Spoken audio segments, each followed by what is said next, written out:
My name is Maribel Knox, 32 years old. The cake was supposed to be simple: chocolate raspberry, 2 tiers, clean ivory frosting, gold lettering. I remember standing at the edge of the private dining room, glass in one hand, mic in the other, waiting for the server to roll it out so I could say a few polite words and finally sit down. I'd paid for everything: food, drinks, the cake, even the stupid little gold candles that leaned slightly to the left. But I didn't mind. This wasn't meant to be flashy. Just a moment. Mine. Then the lid came off. Congrats to the real star, Ashley. Not crossed out, not smudged, perfectly piped in bold pink letters. For half a second, my brain refused to register it, like when you read the same sentence over and over and it doesn't stick. Then my dad laughed. Not a nervous laugh, not a mistake laugh. A full-bodied chuckle that carried across the table. "Wow," he said, loud enough for everyone to hear. "Even the cake says it." A few people laughed. The kind of laughter that asks permission. My mom made a small sound, somewhere between a giggle and a cough, like she could erase it if she reacted lightly enough. "She's always outshone you," Dad added, shaking his head fondly.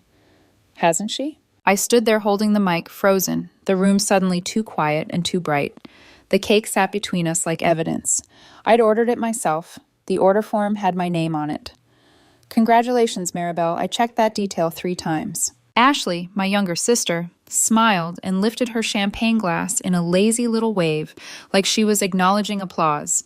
She hadn't finished college. She hadn't held a job longer than a year. She filmed Boss Babe reels from the guest room of our parents' house, ring light propped on a stack of old yearbooks. But right now, she looked comfortable, like this was exactly where she expected to be. "It's just a joke," she said, tilting her head.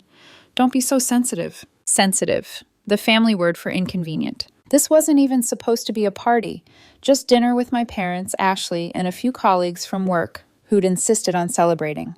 I'd been promoted to senior project manager after 6 years of staying late, fixing other people's mistakes, covering weekends, and making sure no one else took the fall when things went wrong.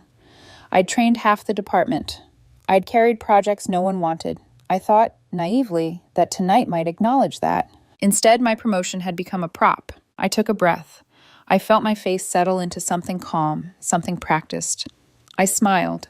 "Well," I said slowly, looking directly at my dad, "if she's the real star, then she can pay the bill she just lost." The laughter stopped. Ashley's smile cracked first. "What do you mean?" she asked, her voice suddenly sharp. "You'll see," I said. Dad tried to laugh it off, but it came out tight. "Come on, Mari, don't be dramatic." I clinked my glass gently against the mic stand. "Cheers," I said, raising it toward my coworkers, toward my parents, toward the cake. To fake congratulations and final straws. I set the mic down and sat. No one followed up. No one apologized. The server quietly slid the check away from me. That night I went home alone. The next morning, my phone exploded. 56 missed calls. Texts from my mom in all caps. Voicemails from my dad. His voice strained, suddenly polite. By noon, Ashley had posted a black and white photo of herself crying in a mirror. "People who can't shine build cages for those who do," the caption read. "I forgive you, Maribel." 600 likes in 3 hours. The comments rolled in fast. "So proud of you, Ash. Haters gonna hate. Let her stay bitter, queen." My mom commented, "So proud of the woman you've become." I hadn't spoken to any of them. Then Dad called again. This time he left a voicemail. "Mari, look, I know last night got weird. Ashley didn't mean anything by it. She's under a lot of pressure. People expect a lot from her. You're the older one. You're supposed to understand. Don't blow this out of proportion. Please call me." Understand. I understood plenty. I understood when Ashley forgot to Venmo me back for groceries, rent, utilities. I understood when my parents drained my savings to fix their roof and said we'd settle it later. I understood when Ashley crashed my car and they said I shouldn't have loaned it to her. I understood when they skipped my graduation because flights were expensive and posted photos from Vegas 2 weeks later. Understanding had turned me into a doormat. I turned my phone off. That night, I didn't sleep. My mind replayed everything I'd brushed aside for years. Every comparison, every joke, every time my work was minimized because Ashley was working on something big. I wasn't the favorite. I was the fallback plan. Reliable, replaceable, invisible. 6 months earlier, Ashley had called me crying about a toxic work environment, which turned out to mean she'd been caught stealing client information to freelance on the side. Mom and Dad were tired of bailing her out. So I did. 3 months' rent, groceries. I even helped her build a fake portfolio so she could look legitimate. She thanked me with a single emoji. 2 months later, she went to Tulum with her new boyfriend, Brad, a 47-year-old crypto investor with a rented condo and a broken jacuzzi. I found out through Instagram captions about believing in yourself. My parents called it networking. When I asked Dad why he always dismissed my work, he said, "You make good money. What more do you want? A trophy?" Number 1, I wanted to matter. By the third night of silence, something shifted. The hurt hardened into clarity. I wasn't angry anymore. I was alert. I opened the family group chat archive, scrolled back years, screenshot after screenshot, requests, guilt trips. Just help your sister a bit. I pulled my payment history, Venmo logs, notes, dates, over $12,000 sent to Ashley in under 2 years. Then I remembered February, Dad asking for help with tax paperwork, a small business grant for his sports memorabilia side hustle. He'd asked me to sign a few things for formality. I dug up the folder. It wasn't a grant. It was a loan application, $18,000. My name listed as co-signer, my address. I called the loan company. They didn't hesitate. "Your signature appears to be a scanned image," the agent said calmly. "The application is under review for fraud." My accountant found 3 deductions I'd never submitted, added by a third-party preparer Dad had referred me to. Then I checked Ashley's LinkedIn. She'd listed my company as a client, with testimonials. Signed, Maribel K. I sat back and stared at the screen. The room felt very quiet, very still. I realized something then, something that landed heavy and final. The cake wasn't the betrayal. It was the reveal. And I wasn't fixing anything anymore. I didn't cry when I closed my laptop. That surprised me. I thought there would be tears, shaking hands, maybe some dramatic moment where I slid down the wall and let it all out. Instead, I felt organized, like something inside me had clicked into place and started sorting facts from feelings. I made coffee, strong, black. I opened a new folder on my desktop and named it plainly, Family. Inside, I created subfolders, Ashley, Mom, Dad, Payments, Documents. That alone should tell you how long this had been building.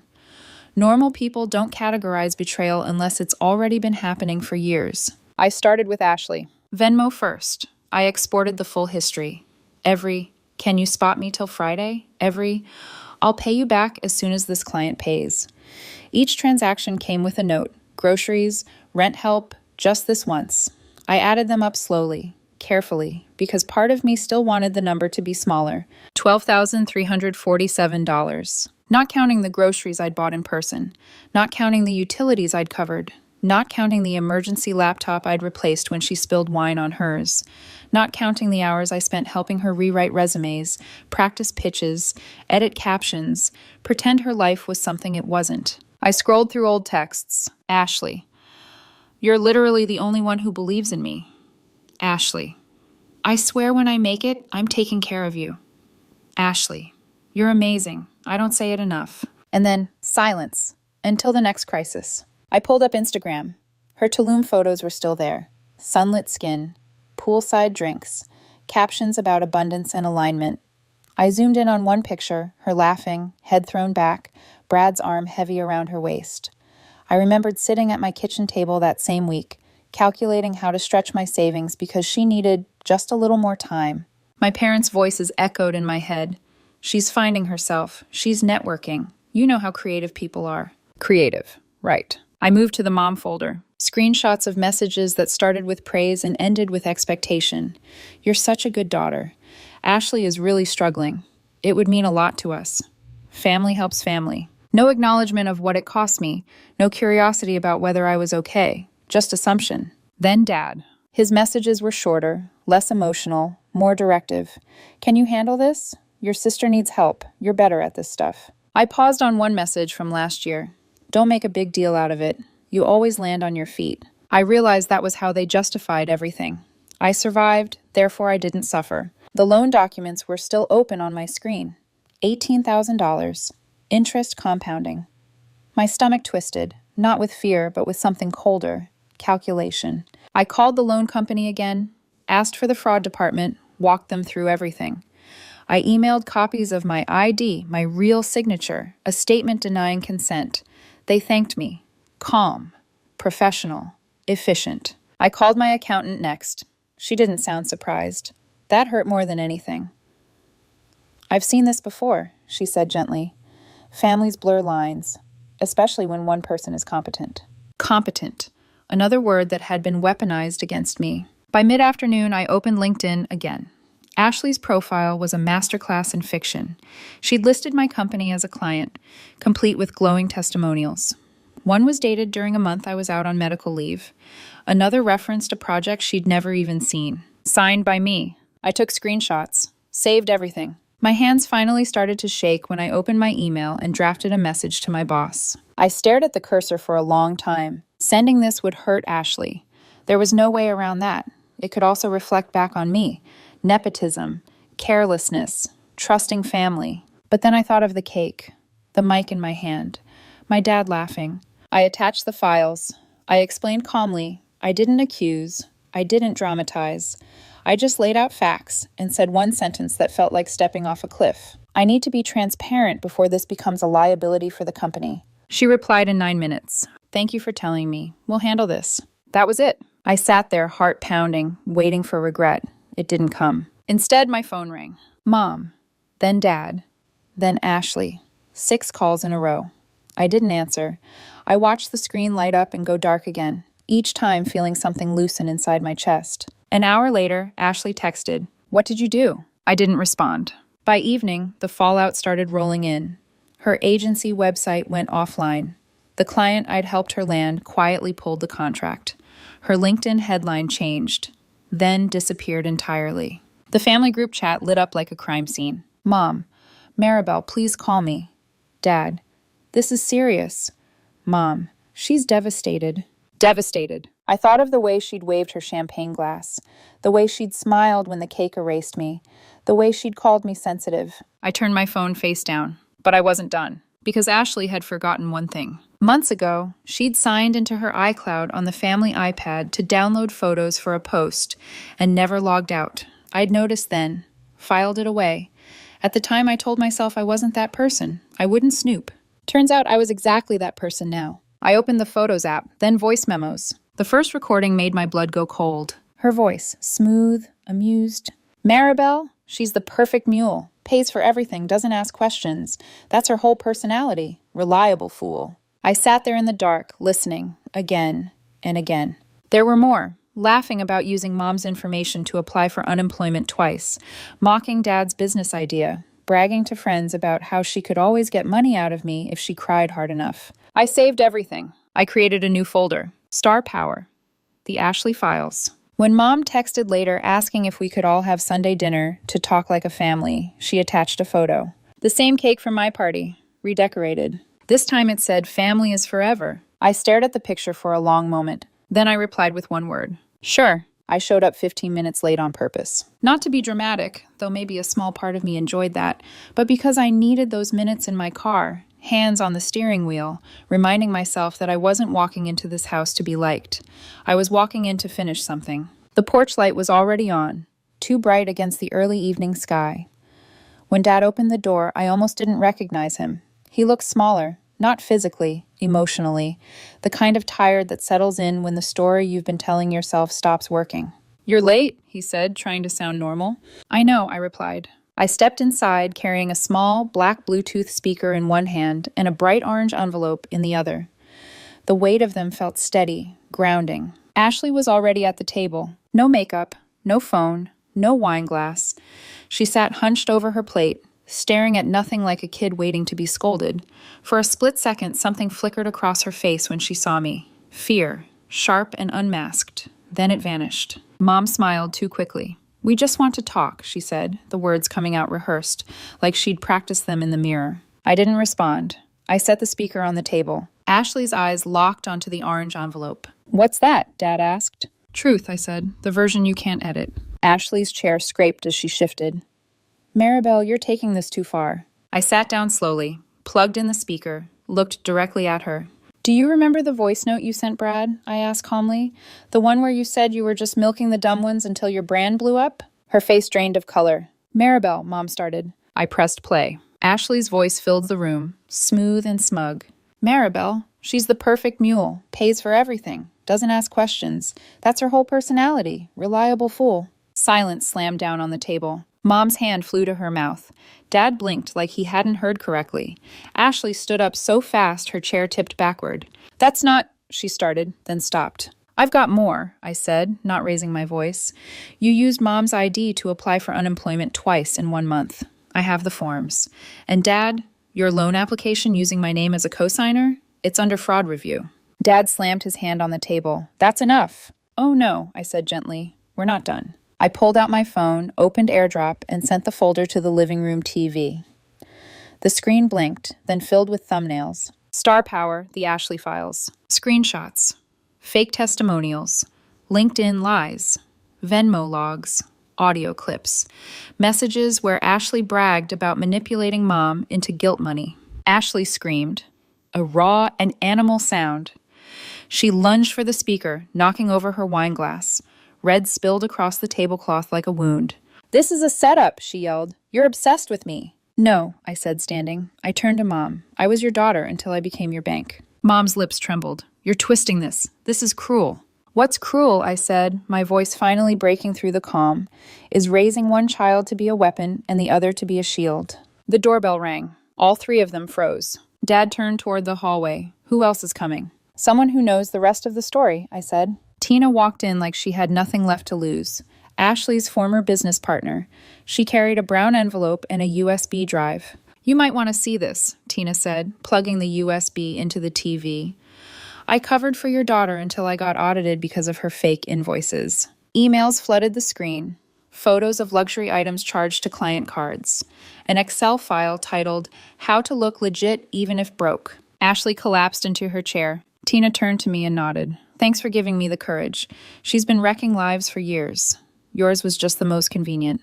Then she left. Dad stood, shaking.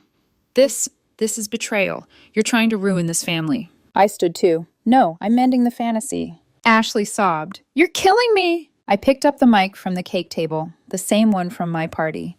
Funny, I said quietly. That's what the cake said about you. The real star. I dropped the mic, and I walked out. I didn't feel victorious walking to my car. I felt hollowed out, like I'd finally cut something rotten out of my body and was standing there bleeding, not sure yet if the wound would heal clean or scar ugly. Behind me, the house erupted. I heard it through the door before it shut. Dad shouting, Mom crying, Ashley screaming something about lawyers and defamation and how I'd ruined her life. The porch light flicked off and on again, like someone pacing past the switch.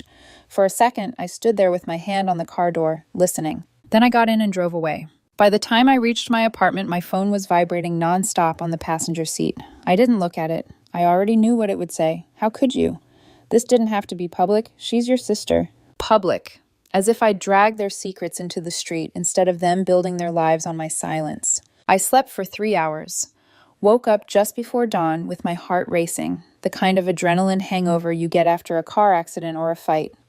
My throat was dry. My body ached. But my mind was sharp, clear in a way it hadn't been in years. I made coffee and opened my laptop. The folder was still there, everything labeled, everything backed up twice. I stared at it for a long time before I did the thing that would make all of this irreversible. I opened my editing software. The video wasn't dramatic. I didn't cry on camera. I didn't raise my voice. I told the story the way I'd lived it. Methodical, quiet, undeniable. The cake, the jokes, the money, the receipts, the forged loan. Ashley's voice notes. Tina's evidence. I blurred faces where it made sense. I left names where it mattered. 9 minutes and 46 seconds. I titled it, When Your Promotion Cake Says, Congrats to Ashley, but you paid the bill. The thumbnail was a still from dinner. Ashley mid-scream. Wine spilled across the table. Me standing, holding the mic. The caption read, This is what happens when the helper finally walks away. I hovered over the upload button. For a moment, I thought of my mom's smile when we were kids, of my dad teaching me how to ride a bike, of Ashley and I building blanket forts in the living room before everything turned into competition and comparison. Then I remembered the cake. I clicked upload. By noon, it had 80,000 views. By 3 p.m., it was over 500,000. My phone started ringing with numbers I hadn't seen in years. my uncle, a coworker from my first job, my ex. Even my old high school history teacher left a voicemail that just said, "I'm proud of you." The comments flooded in faster than I could read them. "You're not the villain. You're the mirror. My sister did the same thing to me." Financial abuse doesn't stop being abuse because it's family. Ashley tried to fight back that night. She went live on Instagram, cried for 8 minutes straight, said things like, "I never asked for money. She just gave it." And, "I'm sorry if people misinterpreted my words." The problem with crying on camera is it only works if the receipts aren't already public. The comments turned fast. "Why does your sister have all the proof, though?" "Girl, you're just mad the ATM stopped working. Those audio clips didn't record themselves." She turned off comments by morning. Mom posted a long Facebook status full of phrases like, "Family is complicated, and Maribel didn't mean to hurt us. She's just emotional." I screenshotted it and added it to my Instagram story with one line. "She's more upset I exposed the lies than that they existed." Dad called 22 times in one day, left 6 voicemails. In one, he said, "You blew this up for views. I could have fixed it. Now you've made us a laughingstock." In another, "I lost the dealership contract. They said I'm too high risk. Do you have any idea what you've done?" I listened to them once, then archived them. I knew exactly what I'd done. I dropped the match and stopped pretending the tent wasn't already soaked in gasoline. 2 days later, a journalist messaged me. She ran a podcast about financial abuse inside families. She'd seen the video, listened twice. "Would you be willing to tell your story?" she asked. I said yes. The episode dropped within the week. Gaslight, gatekeep, girl bossed by my own family. It went everywhere. Spotify, TikTok, Reddit. People stitched clips of my video with captions like, "If this is a villain, hand me the cape." Strangers messaged me saying they'd sent it to their therapist. Some said they sent it to their sister. Then someone leaked screenshots from Ashley's coaching group chat. Turns out she'd been charging $150 for Zoom calls full of recycled Pinterest quotes and borrowed trauma. The group folded within days. Her PayPal account was frozen. I didn't celebrate. While they scrambled to salvage reputations, I was building something real. I didn't feel triumphant watching the numbers climb. Not the subscribers, not the sponsorship offers, not the DMs thanking me for saying out loud what so many people lived quietly. What I felt was steady, grounded, like I'd finally stopped bracing for impact. I turned the story into structure. A YouTube series. Unpaid Daughters. How to Burn the Cape. You never asked for. The first episode was the party, the cake, the mic, the moment everything cracked. The second was practical. How to spot financial manipulation inside families. Red flags. Scripts. Boundaries that don't require permission. By the end of the first week, I had 20,000 subscribers. By the end of the month, 200,000. My inbox filled with brand inquiries, podcast invites, messages that started with, "I thought I was alone." I wasn't. In the middle of it all, an email came through that stopped me cold. The sender was one of my mom's old friends, someone I hadn't heard from since I was 14. She said she'd watched the video, listened to the podcast. Then she attached a photo. It was a birthday card, one I'd made for my mom when I was 12.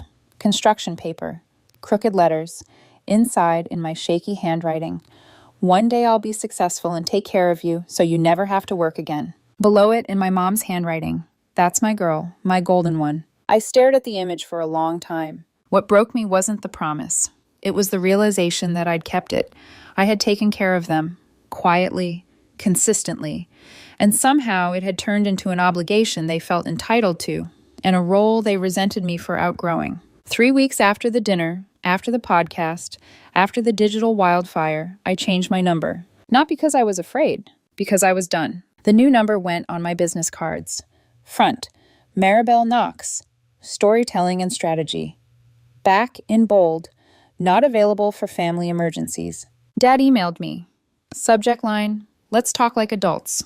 It was a masterclass in deflection, polished phrases, carefully placed, we all made mistakes. In the middle, one line stood out. "At the end of the day, I raised 2 strong women. That should count for something," I replied once. "No, you raised 1 manipulator and 1 backup plan, and I'm no longer available for either." Then I blocked him. Ashley tried too. She posted a crying video on YouTube accusing me of hacking her files, manufacturing drama, ambushing her for attention. She ended it with, "She'll always be my sister, even if she wants to destroy me." The comments were brutal. You scammed your sister and now you want sympathy? Not Maribel dropping receipts like a lawyer in court. You weren't destroyed. You self-destructed. Someone stitched it on TikTok with the caption, "If this is what a villain looks like, I'm buying the cape." The real ending didn't come with applause. It came on a quiet Friday evening. I was walking past the bakery near my apartment, the same one that had made the original cake. Sasha, the owner, waved me down from the doorway. "Wait," she said, "I made you something." She handed me a white box tied with a ribbon. Inside was a single-tier cake. Vanilla almond, my favorite. Soft white frosting. Simple gold script. "Congrats, Maribel." No edits. I laughed. Not the broken kind. The kind that rebuilds you. That night, I ate a slice barefoot on my balcony with black coffee and the city humming below. No phone buzzing. No one asking for money, help, or silence. Just stillness. I scrolled through comments on my latest video. One stopped me. "You didn't cut them off. You just stopped setting yourself on fire to keep them warm." Exactly. 2 days later, I made a 5-figure donation to a nonprofit that helps women estranged from their families start over. There was a space to dedicate it. I typed, "In honor of Ashley, the star who burned everything down so I could rise from the ashes." I don't flinch anymore when people say family is forever. Some families aren't built. They're born broken. Some collapse under the weight of their own lies. Me? I walked out, and I locked the door behind me. Not the villain, not the victim, not the savior.